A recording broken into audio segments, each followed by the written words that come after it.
मुसलमान का दूसरे मुसलमान को कत्ल करना। फयाज बिलाना साहब, अस्सलाम वालेकुम सर, कैसे हैं आप? वालेकुम अस्सलाम। आपका तमाम प्रोग्राम देखने वालों को मेरी तरफ से अस्सलाम वालेकुम। सर, सूरत निसा की आयत नंबर 92 है, और मुसलमान का काम नहीं कि कत्ल करे मुसलमान को मगर गलती से, और जो कत्ल करे मुसलमान को गलती से तो फिर आगे अल्लाह ताला ने उसके बारे में हिदायत की हैं कि क्या करना चाहिए।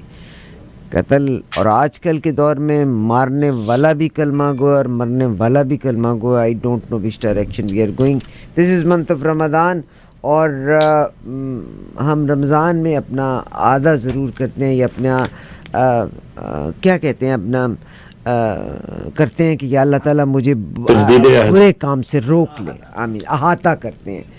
अहाता करते फयाज हैं बिलाना जो साहब, रमज़ान के दिन हैं, मगर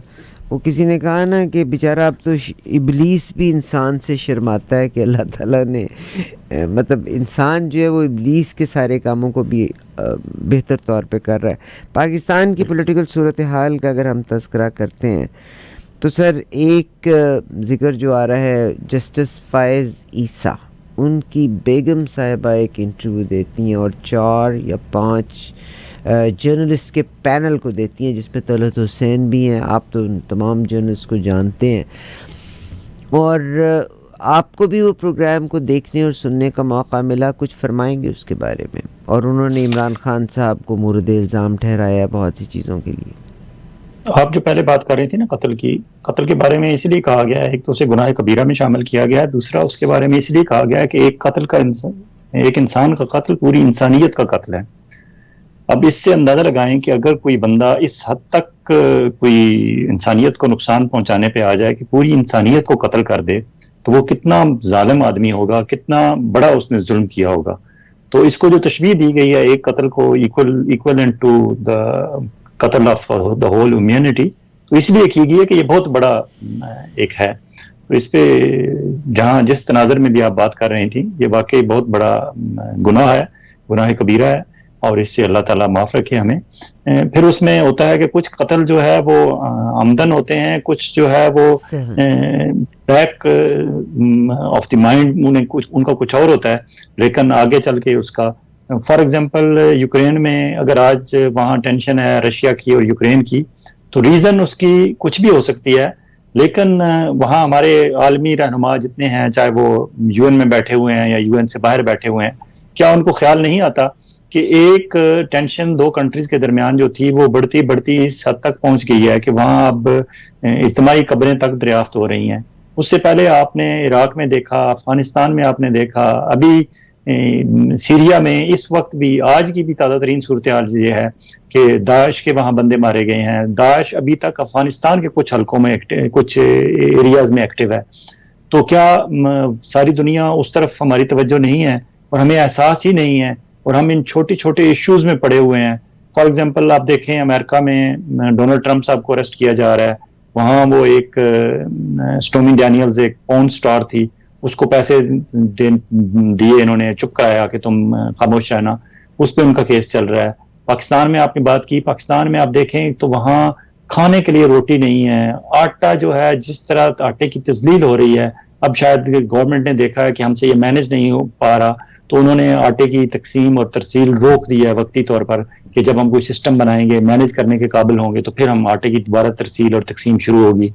इस हद तक हम नाअहल और निकम्मे और नालायक लोग हैं कि हमसे आटे की एक बोरी तक गरीब मुस्तहिक जो बंदा है उस तक नहीं पहुंच पा रही, हम नहीं पहुंच पा रहे। और फिर तमाशा हमने ये देखा कि खुडिया में, कसूर में एक जलसा हुआ, मलक मोहम्मद अहमद खान जो इंतहाई राइट हैंड हैं और तर्जमान भी हैं मियाँ नवाज शरीफ एंड इसके मरियम नवाज शरीफ के, और फिर रब्ताकार भी थे जनरल बाजवा और इनके दरमियान, और अभी तक रब्ताकारी की वो कोशिश कर रहे हैं। शायद जनरल आसिम मुनीर साहब से उनके उस तरह के टर्म्स नहीं बन सके, लेकिन वो रब्ताकार अपने आप को समझते हैं। बहुत बड़ा जलसा किया वहाँ, लेकिन वहाँ की बात ये खुली कि वहाँ इलाके में, उस इलाके में कसूर खुडिया का जो इलाका था, वहाँ अनाउंसमेंट्स कराई गई थी लोगों से, वो बताया गया था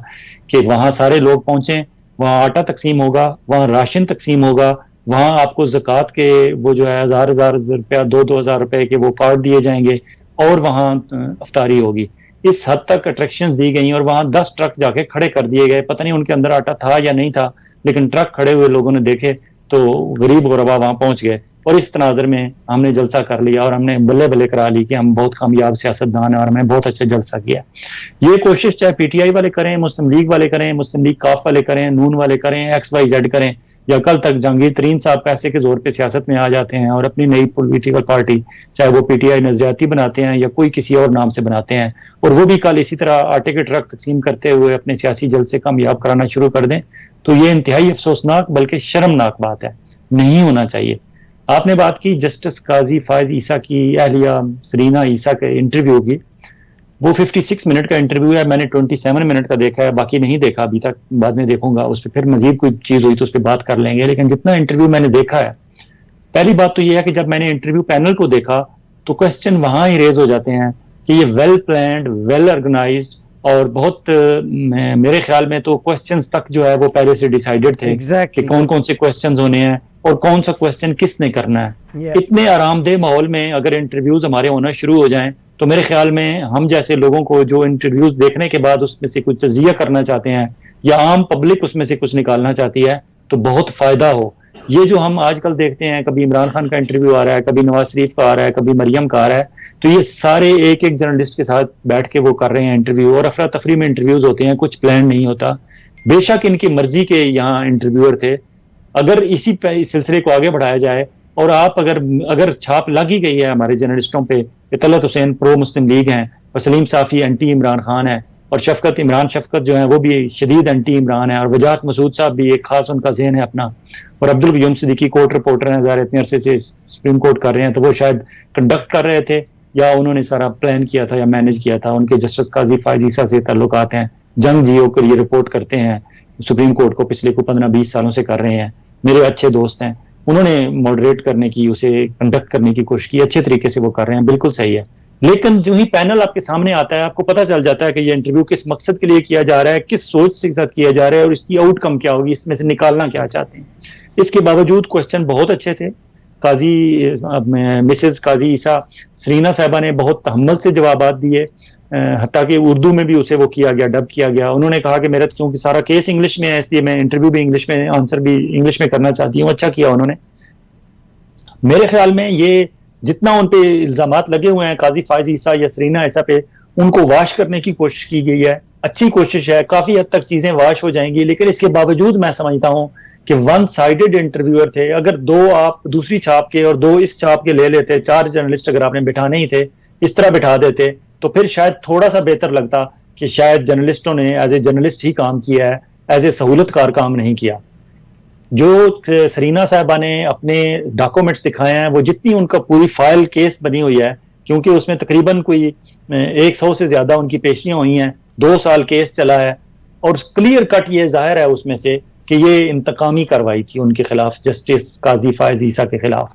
और उनके खिलाफ इंतकामी कार्रवाई इसलिए भी थी कि फरोग नसीम जो उस वक्त लॉ मिनिस्टर थे और MQM के कोटे पे कैबिनेट में थे, फरोग नसीम साहब के बारे में पहले दिन से लोगों को मालूम है कि वो पिंडी वालों की मर्जी के बगैर, पिंडी बॉयज की मर्जी के बगैर कदम नहीं रखते। और वो MQM में उन्होंने ज्वाइन की, MQM में से कब निकलना है, MQM में कब बैठना है, हत्ता कि MQM जब अलग हो रही थी इमरान खान से, उस वक्त भी खालिद मकबूल सिद्दीकी और बाकी जो MQM के लोग थे वो एक खास सोच से चलते थे, और फरोग नसीम उन सब से अलग थे, और वो अपनी मर्जी से उन्होंने फैसला किया। जब उन्हें पिंडी से कहा गया कि आज आपने फलां मीटिंग में जाना है और आज आपने नहीं जाना, वो एक एक कदम पिंडी वालों से पूछ के चलते थे। तो ये तो जाहिर था कि पिंडी वाले सख्त खिलाफ थे जस्टिस काजी फायज ईसा के खिलाफ, और स्पेशली उस वक्त जब इन्होंने 100 मोटो एक्शन लिया था, धरना जो फैजाबाद में धरना हुआ था तहरीक लब्बैक पाकिस्तान वालों का, उस धरने के खिलाफ जब उन्होंने 100 मोटो लिया कि ये कौन लोग हैं जो फैजाबाद चौक करके बैठे हुए हैं, 2 बड़े शहरों को, ट्विन सिटीज को, इस्लामाबाद और पिंडी को, लोगों की जिंदगी अजीरन की हुई है। और उस पर जब बाद में पता चला, सबूत तो पहले ही आ गए थे कि ये किसी के कहने पे आके बैठे हैं TLP वाले, लेकिन जब वो धरना उठा तो उसके बाद जब वो पैसे तकसीम करते हुए वहां हाजिर सर्विस आर्मी के अफसरान लिफाफे तकसीम कर रहे थे उन लोगों में जो धरने वाले थे उनको उठाने के लिए, इसमें अगर ये फेडरल गवर्नमेंट करती तो ये कह सकते थे जी कि फेडरल गवर्नमेंट ने उन लोगों को ब्राइब किया है या उनको वाकई अपने अपने घरों में वापस जाने के लिए किराया दिया है, या गुड जेस्चर के तौर पर कि आपने गवर्नमेंट की बात मान ली है तो ये आपकी इफ्तारी है, जो भी है फेडरल गवर्नमेंट कोई उनको अलाउंस दे सकती है, कुछ भी कह सकती है। लेकिन आर्मी वाले क्यों वहां लिफाफे तकसीम कर रहे थे? वो पैसे कहां से आए थे, किस मद में आए थे और कौन लोग थे? क्या उन्हें उस जो उनकी खिदमात थी उसका इफ्जाना दिया जा रहा था, या उन्हें वाकई घर भेजने के लिए किराया दिया जा रहा था? इसका मतलब है there was something fishy. Federal government जो उस वक्त की गवर्नमेंट थी, उन्होंने ये क्यों नहीं किया, आर्मी वालों ने ही क्यों किया? तो उस वक्त आर्मी वालों ने निशान तो लगाया हुआ था काजी फायज ईसा पे कि ये बंदा जो है बहुत सख्त खिलाफ है हमारे, और ये और उनका उनका पिछला रैकेट भी आप देखें तो उनका रैकेट ऐसा नहीं है कि वो आर्मी के खिलाफ थे। आप फॉर एग्जांपल बलूचिस्तान में जब 2007 में सारे जजेस ने किया, रिजाइन करना पड़ा था सब जजेस में, तो बलूचिस्तान हाई कोर्ट खाली हो गई थी। तो नए बलूचिस्तान हाई कोर्ट में जजेस हायर करने पड़े थे। उस वक्त तक ये बतौर लॉयर काम कर रहे थे बलूचिस्तान में। इनका कराची में भी ऑफिस था, सिंध हाई कोर्ट के भी ये मेंबर थे, बलूचिस्तान हाई कोर्ट के भी मेंबर थे, सुप्रीम कोर्ट में भी जो बलूचिस्तान रजिस्ट्री थी उसमें पेश होते थे, और इनका बहुत अच्छा रैकेट था। इनका रिजवी एंड ईसा नाम की लॉ फर्म थी, और उस वक्त जो ईसा रिजवी थे, जो इनके जो रिजवी एहसन जहीर रिजवी जो इनके पार्टनर थे उस लॉ फर्म में, वो पाकिस्तान के सबसे बड़े टैक्स पेयर थे। इतना बड़ा किसी प्रोफेशनल कैटेगरी में इससे पहले किसी ने टैक्स फाइल नहीं किया था। फॉर एग्जांपल चार्टर्ड अकाउंटेंट बहुत महंगे होते हैं पाकिस्तान में, या लॉ फर्म्स वाले होते हैं, तो पहले हमेशा चार्टर्ड फर्म्स को प्रोफेशनल कैटेगरी में सबसे बड़ा टैक्स पेयर कहा जाता था। ये पहली दफा था कि कोई लॉ फर्म आई थी सामने, उसमें सबसे ज्यादा शेयर उनके थे, हसन जहीर साहब के। दूसरे नंबर पे शेयर इनके थे, इसलिए इन्हें अवार्ड नहीं मिला, उन्हें 17 इम्तियाज मिला और उनको रिकग्नाइज किया गया। इनकी अच्छी प्रैक्टिस चल रही थी, अच्छे पैसे कमा रहे थे, लेकिन जब बलूचिस्तान हाई कोर्ट खाली हो गया और बलूचिस्तान हाई कोर्ट में जजेस की जरूरत पड़ी, तो ये पहले शख्स थे जिन्होंने वहां ओथ लिया, और इनकी डायरेक्ट एज ए जज नहीं अपॉइंटमेंट हुई थी, इनकी as a chief justice Balochistan high court appointment हुई थी, और फिर इन्होंने बाकी जजेस को इन्होंने अपॉइंट किया था। और फिर इनके बारे में ये कहा जाता था कि इन्होंने 2 केसेस ऐसे किए जिसके बारे में ये कहा जाता है कि ये मेरिट पे यकीन रखने वाले बंदे हैं। फॉर एग्जांपल, इन्होंने बलूचिस्तान में लोअर जुडिशरी जितनी थी, इस दौरान इन्होंने एक सिस्टम बनाया। उससे पहले वहां कोई सिस्टम नहीं था, जिस तरह हमारी बाकी जो सूबाई प्रोविंशियल लॉ का हमारा सिस्टम है कि ऐसे ही लोगों को हायर कर लिया जाता था, उसकी प्रॉपर कोई चेक एंड बैलेंस का कोई ऑटो मैकेनिज्म नहीं था। इन्होंने बलूचिस्तान में ये मैकेनिज्म इंट्रोड्यूस कराया कि कोई भी पोस्टिंग पूरे बलूचिस्तान में जुडिशरी में होगी, चाहे वो किसी लॉ क्लर्क की होगी या किसी जज की होगी, तो उसका एक बाकायदा सिस्टम होगा। आप अखबारात में एडवर्टाइज करेंगे, उसके बाद उनको डिफरेंट एग्जाम्स में से गुजरना होगा उस बंदे को, और फिर इंटरव्यू की नौबत आएगी। जो उन एग्जाम से पास होंगे फिर उनको इंटरव्यू किया जाएगा और फिर उनकी अपॉइंटमेंट होगी। ये सिस्टम इन्होंने बलूचिस्तान में किया था। फिर ये सिंध में ये गए तो इन्होंने सिंध में एक, अभी अब सुप्रीम कोर्ट में जब आ गए तो इन्होंने सिंध में एक चीज ये कराई कि वहां जो सिंध के प्रोविंशियल पब्लिक सर्विस कमीशन, जो प्रोविंशियल पब्लिक सर्विस कमीशन है, इन्होंने वहां देखा कि वहां बहुत गड़बड़ हो रही है। तो इन्होंने काजी फायज ईसा साहब ने वहां पब्लिक सर्विस कमीशन का जो वहां चीफ थे, चेयरमैन थे, उनके इख्तियारात के खिलाफ 100 मोटो एक्शन लेते हुए इन्होंने वहां मेरिट इंट्रोड्यूस कराया और कहा कि ये जो chief election commissioner, chief provincial public service commission का चेयरमैन है, उसके इख्तियारात इतने लामहदूद नहीं होने चाहिए कि वो जिसको चाहे हायर कर ले और जिसको चाहे फायर कर दे। तो वहां इन्होंने मेरिट इंट्रोड्यूस कराया। हालांकि सिंध में अब भी बहुत बेहतरी की गुंजाइश है, लेकिन इनके क्रेडिट पे है कि इन्होंने merit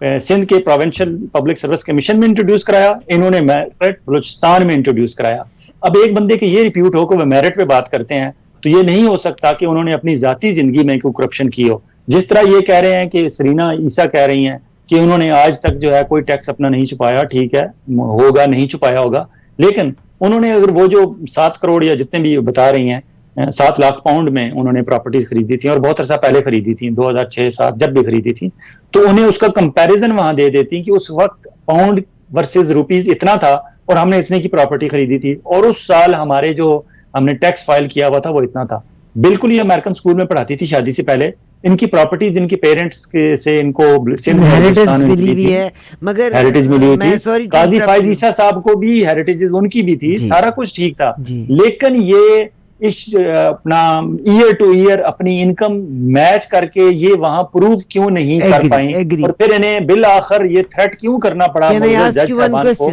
can I ask you? बिल्कुल, आप थ्रेट की तरफ आगे बढ़िएगा, मगर मैं यहाँ पे आपसे एक सवाल पूछना चाहती हूँ।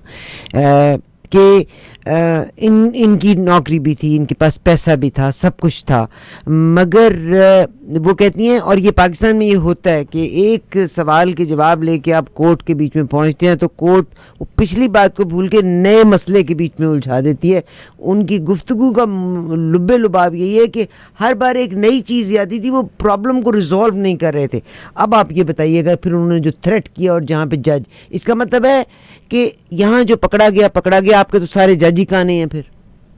बिल्कुल सही बात है, बिल्कुल सही बात है। हम जजेस की क्या बात करते हैं, आप ब्यूरोक्रेट्स को देख लें, पॉलिटिशियंस को देख लें, अपने हमारे जर्नलिस्ट को देख लें, क्या ये बताने के काबिल सर आप किस वक्त journalist are there in the worst shape at the moment, और आप उनको देखें कि मतलब लोगों ने अपने प्रोफेशन को चेंज करके जर्नलिज्म की तरफ आगे। फयाज मिलाना साहब, मेरा यहाँ पे सवाल ये है कि आपको याद होगा कि जो जनाब बाजवा साहब की जो डेटा लीक हुआ था, तमाम प्रॉपर्टी इंफॉर्मेशन पूरी की पूरी जो भी जैसे भी हुई थी, वो फैक्ट्स जो थे उसमें ये इसहाक डार साहब ने फ़ौरन फिर उसका कहा था हाँ जी फ़ौरन चेक हो। पाकिस्तान का मजबूरी ये है कि वहाँ पे बात कह दी जाती है, कमीशंस बन जाते हैं, मगर कभी कोई रिज़ल्ट सामने नहीं आया, चाहे वो अदालतों के केस हों और चाहे वो कोई और चीज़ हो। आपको याद होगा कि जनरल बाजवा साहब की भी तमाम के तमाम इंफॉर्मेशन जहाँ से प्रॉपर्टी के फैक्ट्स लीक हुए थे, ये पिछले दिनों ये न्यूज़ आई थी कि जनरल आसिम मुनीर साहब के फैमिली की जो ख़वातीन हैं उनका डेटा ब्रीच हुआ,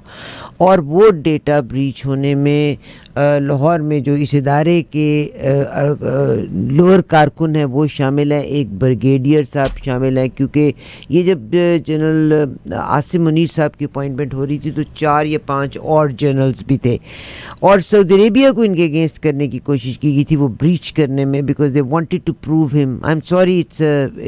अ racist thing what I am going to say, they wanted to prove him as शिया।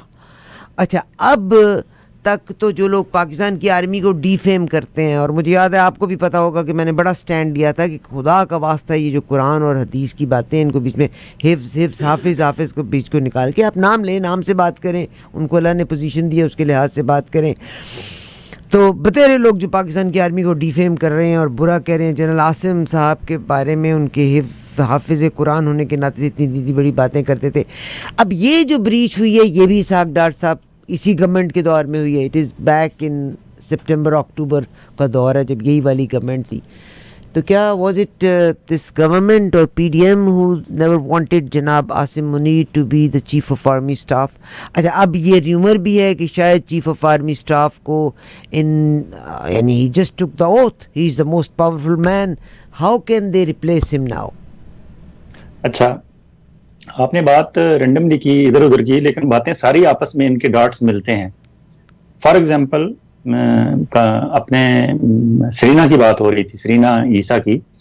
उन्होंने जब उनसे कहा गया कि एक एक चीज जेल में जब उनसे पूछी गई, उन्होंने डिटेल बतानी पड़ी, उन्होंने बहुत सारे इस इंटरव्यूज में भी और वैसे भी वहां इतनी पेशियां हुई, 99 से ज्यादा शायद उनकी पेशियां हुई, 2 साल केस चलता रहा, इसमें उन्होंने बहुत सारे प्रूफ्स दिए हैं, लेकिन आखिर एक मौके पे आके शायद वो जिद होके उन्होंने कहा, या वाकई उन्होंने हमारी अपनी जो हमारी पाकिस्तानियों की एक आदत है या एक रवाज बन चुका है कि उन्होंने लिटरली जज साहबान को थ्रेट करके कहा कि ठीक है, अगर मुझसे आप एक एक चीज का हिसाब मांगेंगे तो आप जितने सामने बैठे हुए हैं आप सबको भी अपनी अपनी जायदादों का हिसाब देना पड़ेगा। और उसके बाद उन जज साहबान ने एक दूसरे की तरफ देखा और फिर उसके बाद चिरागों में रोशनी रही, फिर वो केस उनका क्लोज हो गया।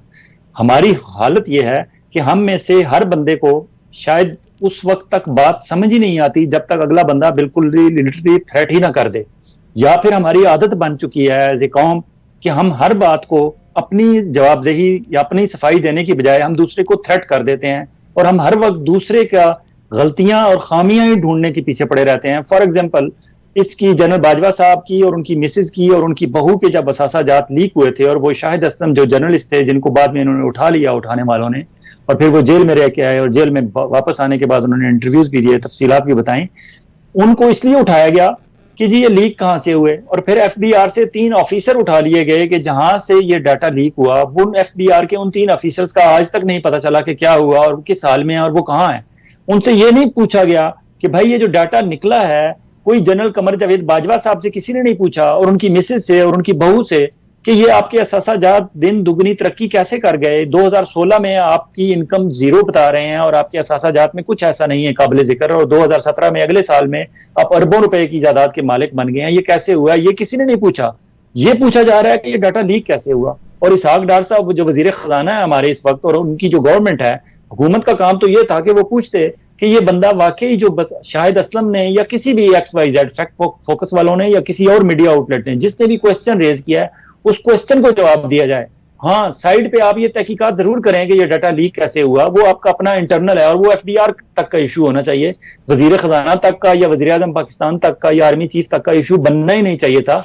ये तो इदारों के अंदर सिस्टम होना चाहिए कि चीज लीक होनी है या नहीं होनी, क्योंकि प्राइवेसी होती है। CBR या FDR या यहाँ CRA, ये दुनिया भर में ये होता है कि ये एक आपकी पर्सनल एक होती है, आपकी प्राइवेसी है कि आपका जो भी आप उसमें क्लेम करते हैं, आप अपने एसेट्स बताते हैं, वो पब्लिक नहीं किए जाएंगे उस वक्त तक जब तक कोई कोर्ट तलब ना करे और कोर्ट में उसे जाहिर करना इंतहाई मजबूरी ना हो, उस वक्त तक आप ये जाहिर नहीं कर सकते। वो अलग आप तहकीकात करें। लेकिन इस सवाल का जवाब आज तक किसी ने नहीं दिया कि वो जनरल बाजवा साहब की मिसेज और उनकी बहू के असासे एकदम वो जीरो से अरबों रुपए के कैसे हो गए, इसका जवाब किसी ने नहीं दिया और लोगों की पकड़ दकड़ शुरू हो गई। ये गलत बात है। इसी तरह कराची में आपने एक और रेफरेंस अभी दिया था, उसमें भी यही बात हुई है कि हर जगह हम थ्रेट करने के लिए दौड़ते हैं और थ्रेट के अलावा हमारे पास कोई सूरत ही नहीं है। अभी तो बात है ना कि जनरल आसिम मुनीर साहब के चेंज करने की आसिम मुनीर साहब की आपने बात की। आसिम मुनीर साहब के मामले में हम नहीं कह सकते, ये इंतहाई अगेंस्ट दी नॉर्म्स है, कैनेडियन मीडिया एथिक्स के खिलाफ है कि हम शिया सुन्नी की बात करें, लेकिन हम फैक्ट्स की बात कर रहे हैं। हम अगेंस्ट हैं शिया सुन्नी के खिलाफ मामले में। और फिर मेरे ख्याल में, मेरे जाती ख्याल में, शिया और सुन्नी दोनों मुसलमान हैं और पाकिस्तान के कानून कायदे के मुताबिक मुसलमान हैं। सिर्फ उनकी मसलक डिफरेंट है, सोच डिफरेंट है, otherwise they are equally good Muslims. तो इसलिए मेरे जहन में तो कोई ऐसा कोई मसला नहीं है, ना पाकिस्तान के कानून में है, कायदे में है, नहीं है। हाँ, अगर सऊदिया वालों के लिए कोई मसला है तो उनके लिए होगा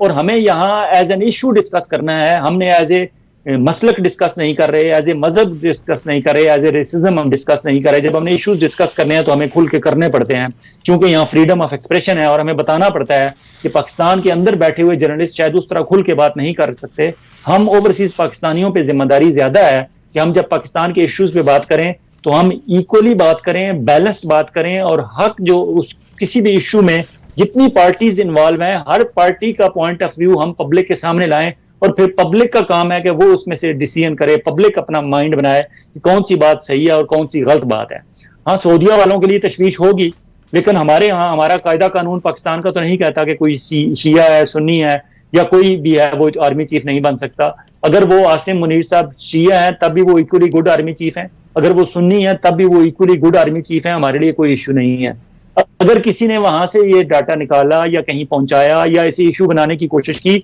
तो वो गलत किया है। जिन लोगों ने इस चीज को इशू बनाने की कोशिश की उनके खिलाफ तादीबी कार्रवाई होनी चाहिए। लेकिन अफसोस से कहना पड़ता है कि हमारे हुक्मरान जो आटे का एक थैला तरतीब से तकसीम नहीं कर सकते, क्या वो इतने बड़े बड़े इश्यूज को लुक आफ्टर कर सकेंगे? नहीं कर सकेंगे। गलत बात हुई है, इस तरह नहीं होना चाहिए जी। मगर अब जो एक नई र्यूमर है वो ये कह रहे हैं कि chief of the army staff को चेंज कर दिया जाएगा और ये सब जियोपॉलिटिक्स इसमें इन्वॉल्व है। मगर अब तो सऊदी अरेबिया के भी ईरान के साथ ताल्लुकात अच्छे हो गए, तो पाकिस्तान अकल के नाखून क्यों नहीं ले रहा? अब जो ये कहा जा रहा है कि chief of the army staff को चेंज किया जाएगा, ये जो चेंज करने वाली बात है ना, चेंज करने वाली बात में इंटरनली तो रेजिस्टेंस पहले दिन से थी, वो OTS वर्सेस PM में, क्योंकि ये वाहिद जर्नल हैं जो OTS से फुल जर्नल तक पहुंचे हैं। बाकी सारे पहले भी और इस वक्त मौजूद GHQ में जो 50-60 जर्नल हैं वो सारे PM में लॉन्ग कोर्स के हैं। तो PM में long course versus OTS rivalry तो पहले दिन से मौजूद थी। फिर इनमें कमजोरी ये आ गई कि ये 27 नवंबर को रिटायर हो गए और 29 को आर्मी चीफ उस वक्त जो थे कमर बाजवा वो रिटायर हुए। 2 दिन के लिए इनकी रिटायरमेंट होल्ड की हमारे वज़ीर आज़म शहबाज शरीफ साहब ने। कायदे कानून में जो उन्हें इख्तियार हासिल है उस इख्तियार को इस्तेमाल करते हुए, एक बंदा रिटायर हो रहा है, उनके पास इख्तियार है कि उसे कहें कि नहीं तुम ना रिटायर हो, उसकी रिटायरमेंट वो होल्ड कर लेता है प्राइम मिनिस्टर ऑफ पाकिस्तान, वो कर सकते हैं, उन्होंने की। और 2 दिन बाद जब वो आर्मी चीफ गए कमर बाजवा साहब और सीट वेकेंट हुई तो उस वेकेंट पोस्ट के अगेंस्ट इन्हें आर्मी चीफ लगा दिया गया। तो वो एक कमजोरी तो उस वक्त मौजूद है। फिर आप देखती हैं कि अभी तक उस तरह खुल खुला के वो ना सामने आए हैं, ना उन्होंने अब तक एज ए आर्मी चीफ अपने आप को प्रेजेंट किया है। तो इससे लगता है कि वो इंटरनली उन्हें फील्डिंग सेट करने में दुश्वारी पेश आ रही थी और आ रही है। और ये जो इस तरह की अफवाहें अब गर्दिश कर रही हैं इदारे के अंदर या इदारे से बाहर या इदारे के इर्द गिर्द, तो ये वही अनासर हैं जो इदारे के अंदर उनके पांव मजबूत नहीं होने दे रहे। एक आर्मी चीफ आ गए हैं हमारे, तो उन्हें खुदा के लिए उन्हें काम करने दें, क्योंकि वो सिर्फ आसिम मुनीर नहीं है, वो चीफ ऑफ आर्मी हैं पाकिस्तान के। और अगर हमारी आर्मी का कोई चीफ कमजोर होगा अपने फैसले करने में, अपना काम करने में, तो वो हमारी पाकिस्तान आर्मी कमजोर होगी। और अगर पाकिस्तान आर्मी अल्लाह ना करे कमजोर हो, तो वो ओवरऑल पाकिस्तान का इमेज खराब होगा, पाकिस्तान कमजोर होगा। लेकिन दूसरी तरफ देखना यह पड़ता है कि हमारे यहाँ आर्मी को आपने इस तरह डैमेज कर लिया, जितना नुकसान आर्मी का जनरल कमर जावेद बाजवा साहब के आखिरी दिनों में और अभी जो हो रहा है, शायद इतना नहीं आज तक कभी नहीं हुआ। पाकिस्तान में सोशल मीडिया ठीक है एक ताकत है, लेकिन इस हद तक बेलगाम सोशल मीडिया दुनिया में कहीं नहीं होगा जितना पाकिस्तान में है। और जितनी इस वक्त पाकिस्तान आर्मी की मिट्टी पलीद की जा रही है हमारे सोशल मीडिया पे, आज तक किसी ने सोची तक नहीं थी। तो ये नहीं होना चाहिए, लेकिन ये कब नहीं होगा, जब हमारी आर्मी वाकई ये पॉलिटिकल हो जाएगी और अपने बैरकों में वापस चले जाएगी और अपने काम से काम रखेगी और फिर मुदाखलत नहीं करेगी। लेकिन अब तक के जितने शवाहिद आपको मिलते हैं, चाहे वो मोस्ट रिसेंट एक्टिविटीज हों, चाहे अभी परसों जो अभी जो फैसला दिया है कल हमारे आर्मी चीफ ने, तो उस फैसला सुनाने से पहले तक की खबरें हैं कि पिछली रात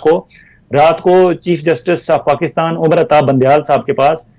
DGISI और जो हमारे उनके जो नंबर 2 हैं फैसल मेजर जनरल फैसल नसीर साहब, ये घंटों के हिसाब से उनके साथ मीटिंग करके आए हैं। और जाहिर है बाहर गार्ड्स होते हैं, सारा प्रोटोकॉल लगा हुआ होता है। ये पॉलिटिकल तो ना हुई ना, अगर ऐसे ही आपकी इन्वॉल्व है तो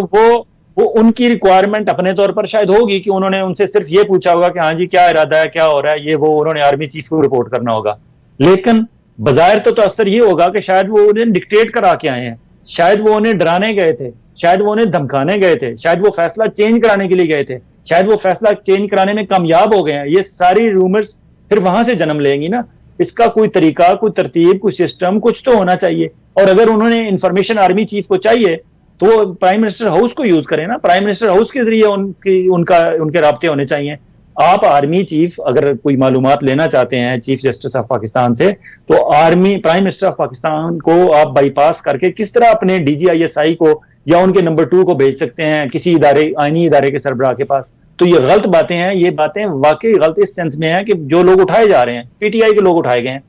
लोग 8-8 दिन 10-10 दिन गायब रहते हैं और उसके बाद कोई नहीं बता पाता कि किसने उठाया था,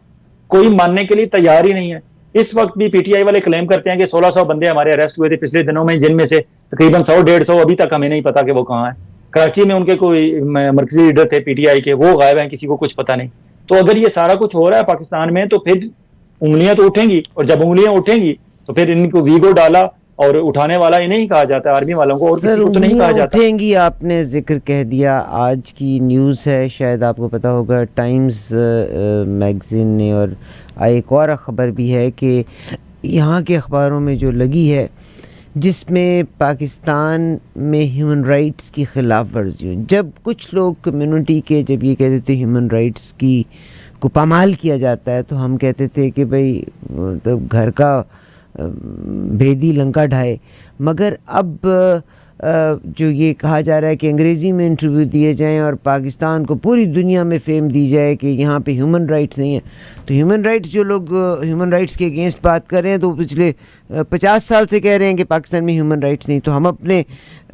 मेरा ख्याल है पाकिस्तान को और ज़्यादा डिफेम कर रहे हैं, ज़्यादा नुकसान पहुँचा रहे हैं। कुछ कहेंगे? अच्छा, ये जो ये तो पॉलिटिकल, ये इमरान खान की तो पॉलिटिकल फाइट है ना शहबाज शरीफ एंड मुस्लिम लीग नून के अगेंस्ट। और उनकी मिनिस्टर एक्स मिनिस्टर हैं शीरी मज़ारी, डॉक्टर शीरी मज़ारी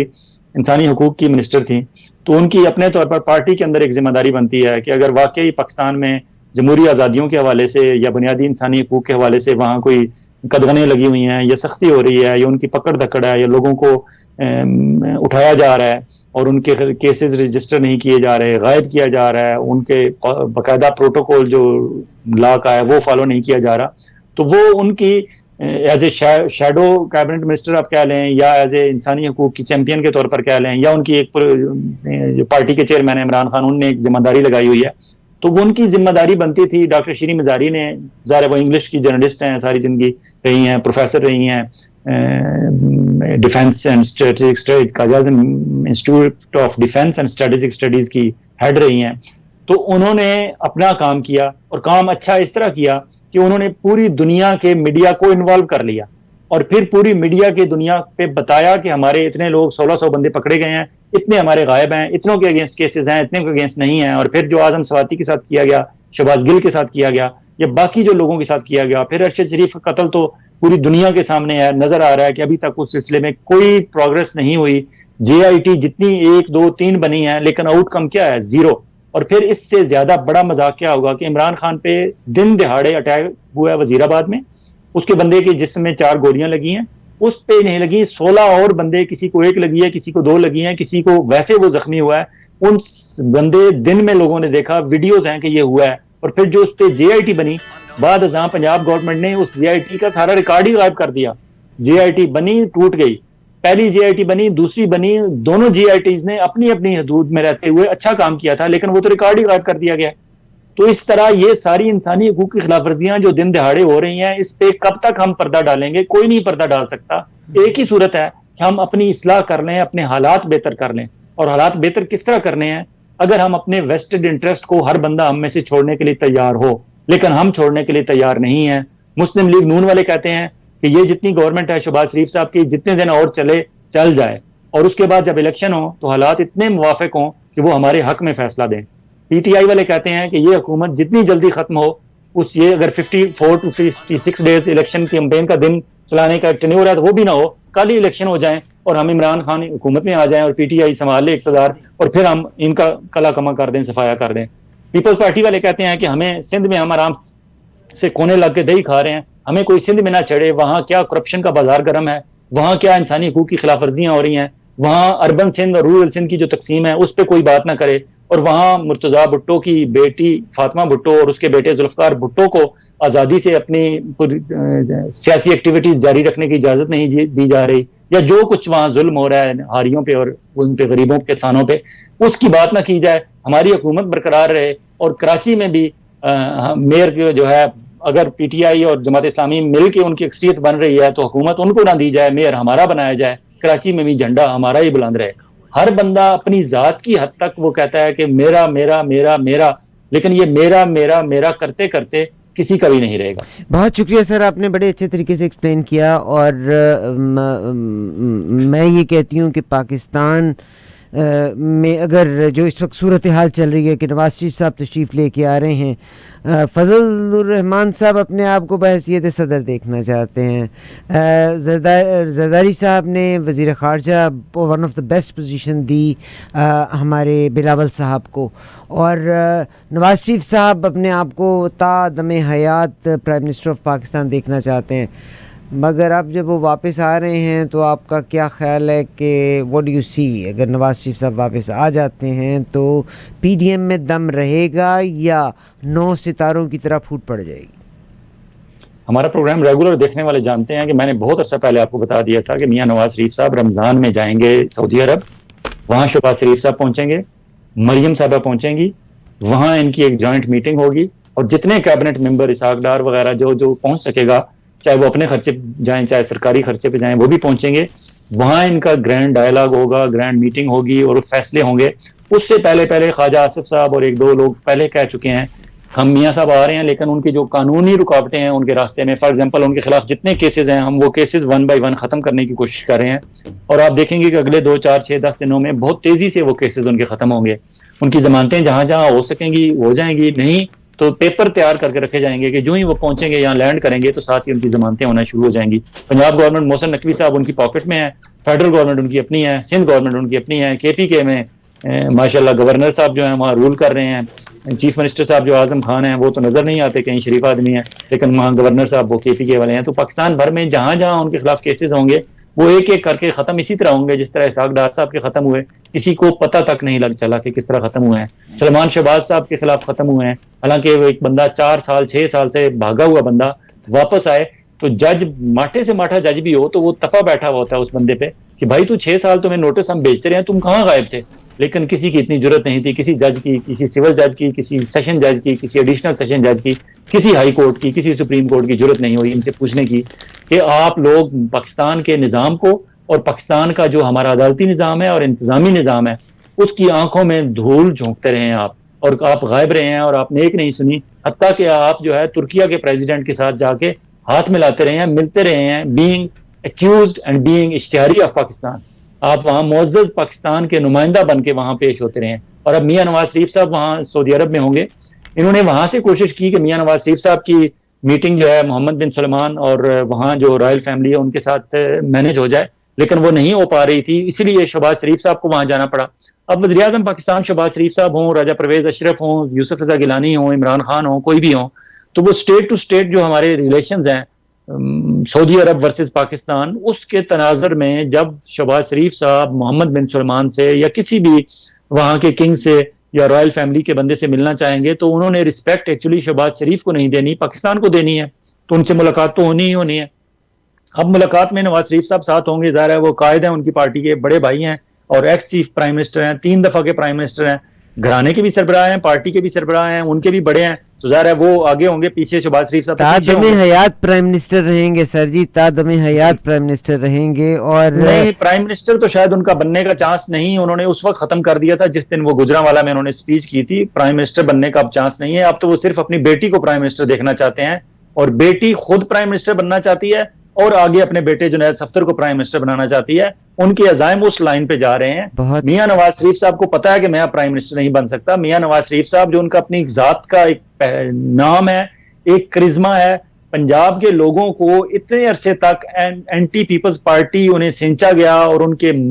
जहन साजी की गई कि पाकिस्तान पंजाब के लोगों के जहन पे नवाज शरीफ ही लीडर है, इसके अलावा वो किसी और को लीडर मानने के लिए तैयार नहीं है अभी तक। हाँ, इमरान खान को उन्होंने एक्सेप्ट कर लिया है काफी हद तक, लेकिन इमरान खान की अच्छी बात यह है कि वो जब भी स्पीच करता है वो कहता है मेरे पाकिस्तानियों, उसने कभी मेरे पंजाबियों नहीं कहा, उसने कभी मेरे पठानों नहीं कहा, हालांकि पठानों ने पंजाबियों से पहले उसे इज्जत दी और अब पंजाब भी उसे तकरीबन कबूल कर चुका है। और अगर ये देखें ना, काम कुदरत के काम ऐसे होते हैं, इलेक्शन जो है अगर इकट्ठे आज ये शहबाज शरीफ साहब या नवाज शरीफ साहब और जरदारी साहब ये सारे मान जाते, इलेक्शन इकट्ठे हो जाते, तो एक दिन में फैसला होना था कि केपीके में कौन हुक्मरान होगा, पंजाब में कौन होगा, सिंध में, बलूचिस्तान में और मरकज में कौन होगा। उसमें यह होना था कि हमारा जो वोटर है वो कंफ्यूज होता, क्योंकि पंजाब में जो कुछ हो रहा है वो शायद उसकी रिपोर्ट बलूचिस्तान तक ना पहुंच पाती और बलूचिस्तान में जो वहां की पॉलिटिकल पार्टीज वहां जो कर रही हैं उसकी रिपोर्ट केपीके तक ना पहुंच पाती, तो वो असर उस तरह ना तासीर ना होती पब्लिक के फैसले की। अब ये जो जितना हिचकिचा रहे हैं, जिस तरह अभी तक स्केड्यूल किया गया है, अगर 14 मई को पंजाब में डिसीजन होता है और उससे 10 दिन बाद 24 या 28 मई को केपीके में होता है, तो 14 का पंजाब का जो रिजल्ट होगा वो इंपैक्ट करेगा केपीके के रिजल्ट को। बिल्कुल सही सर। और कल तक जो कौमी असेंबली का जब होगा और सिंध असेंबली का बलूचिस्तान का होगा, तो वो जो पंजाब और केपीके में उनका इंपैक्ट होगा वो उनको उस पर इंपैक्ट करेगा। तो ये बार बार एक दफा ही अगर किसी पार्टी ने इनसे कोई पब्लिक से पब्लिक के गमो गुस्से का या गैजो गजब का सामना करना था तो एक दफा कर लेते। अब ये किस्तों में कह रहे हैं कि नहीं, बार बार हमें जो है हमारे साथ। फयाज भाई, यहाँ पे मैं सिर्फ इतना कहती हूँ कि आप किससे तवक्को लगा के बैठे हुए हैं? वो जो ओपनली आके आज भी अदालतों को चैलेंज देते हैं और कोई अदालतें उनका कुछ बिगाड़ नहीं सकती, वो जो ये कहते हैं कि फ़लाँ शख्स मेरा ज़ाती मुजरिम है और मुझे उसको सज़ा देनी और मच जेल में जाके सज़ा देनी है, तो आपका ख्याल है कि इंतज़ामिया उनकी हैं, मजिस्ट्रेट उनके हैं, उनके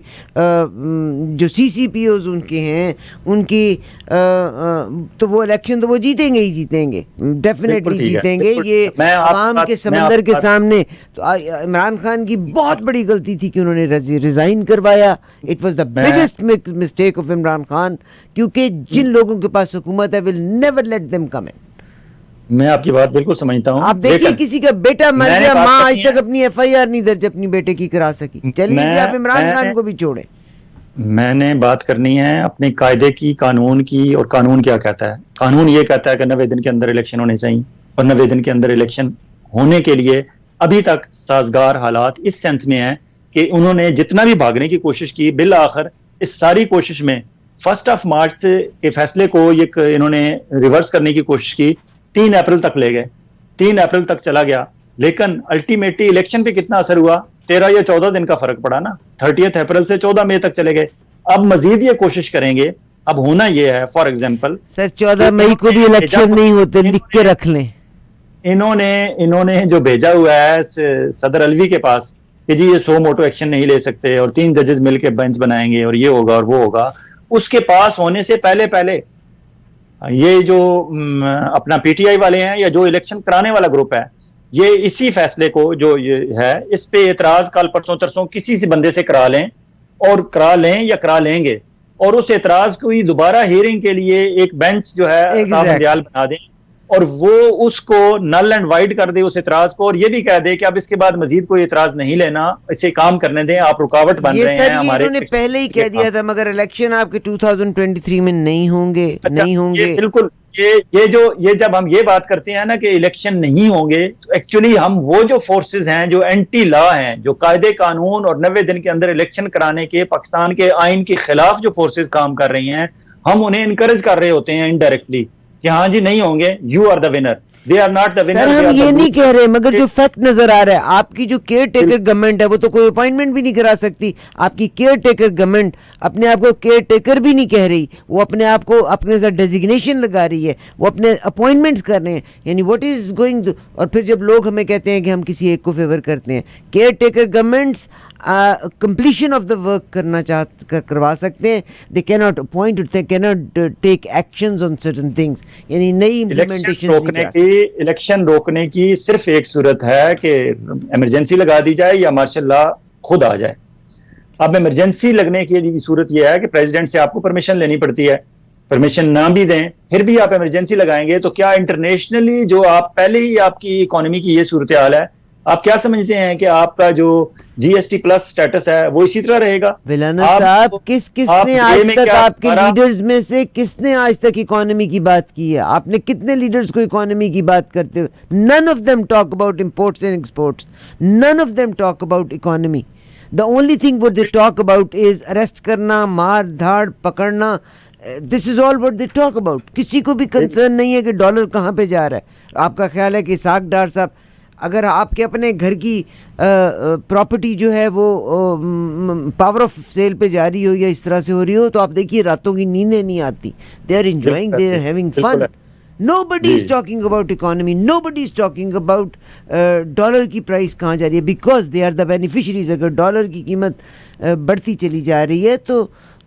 इन तमाम के तमाम जिस वक्त की मौजूदा लीडरशिप आपकी मौजूद है, their businesses are abroad, it is in benefit for them.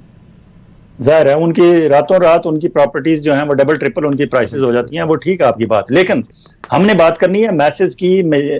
Public की बात करनी है कि हम पाकिस्तान की आवाम अक्सरियत क्या चाहती है। अक्सरियत चाहती है कि हम कायदे कानून के मुताबिक चलें, और हमारा इंटरनली भी, फॉर एग्जांपल आप सुप्रीम कोर्ट के जज की बात अगर वज़ीर आज़म पाकिस्तान नहीं मानेगा, तो हमारे जो डिस्ट्रिक्ट कोर्ट में सिविल जज में वहां छोटे मोटे केसेस हजारों लाखों की तादाद में चल रहे हैं। Look forward for the lawlessness. मुल्ज़म या एक आम शहरी वो कहेगा मैं क्यों बाउंड हूं कि मैं एक सिविल जज की या एडिशनल सेशन जज की या इस जो स्टेट की मैं बात मानूं, वो कहेगा जब प्राइम मिनिस्टर ऑफ पाकिस्तान नहीं मान रहा कायदे कानून को और आइन को, तो मैं भी पाबंद नहीं हूं। तो ये तो फिर लाकानूनियत हो जाएगी और अफरा तफरी होगी और सिविल वार शुरू हो जाएगी, फिर तो बात बहुत आगे निकल जाएगी। हमारी तो कोशिश ये होनी चाहिए, और मुझे पूरा यकीन है कि कहीं किसी जगह सैनिटी प्रिवेल करेगी और कहीं ना कहीं कोई बंदा खड़ा हो जाएगा। अभी तक आप देखें लाहौर में इमरान खान अगर बैठा हुआ है और उसके आवाज रुक गई, फ्याज भाई, हेलो, कल वहां, हेलो जी आवाज आ गई, जी आप असेंबली में अब वैसे भाई वो अब अगला सेगमेंट का भी वक्त हुआ चाहता है, अगला सेगमेंट का भी, मगर आपकी तो आवाज़ कट रही है, आपकी अगेन फ्रीज हो गया। हरी साहब और एक साले मोहम्मद साहब पीटीआई के, अभी शायद 2 ही बंदे वहां पहुंचे हैं, बाकी तो अभी इन्होंने जाने नहीं दिए। अल्लाह ताला बेहतर करे। फयाज विलाना साहब एक नंबर देना चाहते हैं, अगर आप लोगों के सवाल हैं तो आप इस प्रोग्राम में शामिल हो सकते हैं। हम आपको नंबर कल से देना शुरू करेंगे और इसमें इस नंबर के ऊपर आप अपना वॉइस मेल के साथ रिकॉर्ड कराएंगे व्हाट्सएप के ऊपर अपना पैगाम, और आपका जो भी पैगाम होगा उस पैगाम को हम नशर करने के बाद फ़याज़ विलाना साहब उसका जवाब देंगे। आपके सवाल और हमारे जवाबात इंशाल्लाह रमज़ान के बाद हम ये सेगमेंट आपके लिए शुरू करेंगे। फ़याज़ भाई बहुत शुक्रिया। मैं बल्कि डोनाल्ड ट्रंप की बात करना चाह रही थी कि कितने अच्छे तरीके से आज उन्होंने आए हैं, अपनी हेयरिंग अटेंड की है, कानून ने प्रिवेल किया। मगर क्योंकि शाज़िया जी का प्रोग्राम ऐसा ना हो कि शाज़िया मुझे फ़ायर कर दें,